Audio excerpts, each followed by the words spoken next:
Order, honorable members. Order. Honorable members, the Clerk of the National Assembly, distinguished guests, ladies and gentlemen, I wish to express my heartfelt gratitude to the honorable members here assembled for the high honor that you have bestowed upon me by electing me as the Speaker of this august House. I accept and submit to your will, and I'm ready to serve as the 8th Speaker of the National Assembly since our independence.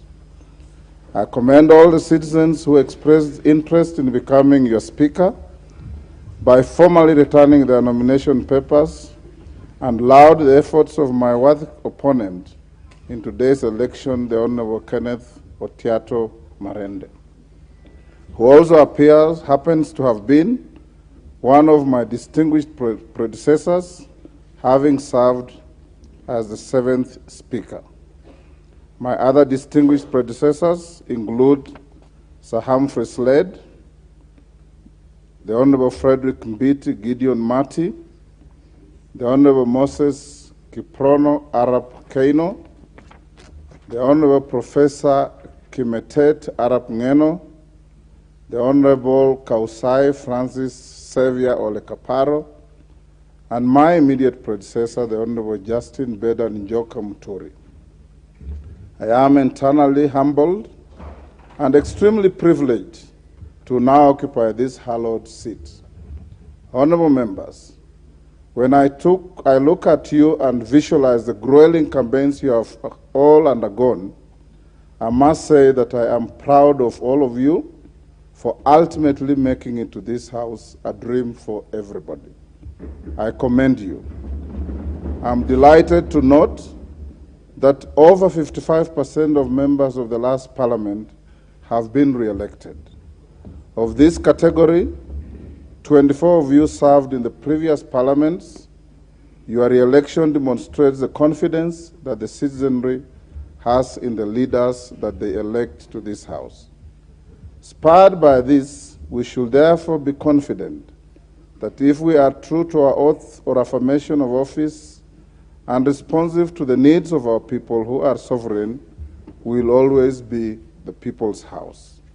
Allow me at this point, honorable members, to single out and congratulate part of the leadership of the last previous parliaments who have made it back to this House.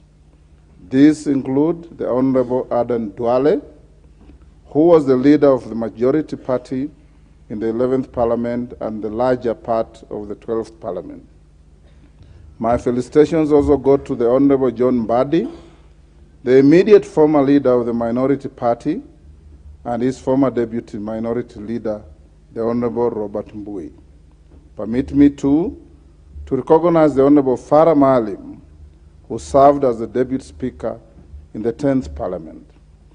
My congratulations also extend to the Honorable Emmanuel Wangwe, the immediate former majority whip, the Honorable Junet Mohammed, the immediate former minority party whip, and the Honorable Jessica Mbalu, a former member of the Presidium.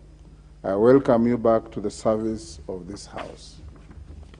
Honorable members, the National Assembly of the 11th Parliament had 68 female members. That number increased to 76 in the last Parliament. Today, this 13th Parliament has seen the number rise to 82, with 29 women having been elected to represent single-member constituencies. This increase is a significant step towards achieving the aspiration of the gender parity in representation as desired by our 2010 Constitution. I wish to single out the Honorable Millie Odhiambo, who is now serving her 4th consecutive term. I salute you, Member for Suba North, for your resilience and continued service to our nation. Particular mention also goes out to the Honorable Linet Toto Chepkorir, Member for Bomet County, who at the age of 24 is the youngest member of the 13th Parliament. Mheshimiwa, you are a great inspiration to the youthful leaders of this country, and we wish you well. I'm also reminded of the premium that our society now places on the leadership qualities of persons living with disabilities when I see seated in this chamber the Honorable Timothy Wetangula, my young sibling and a leader in his own right.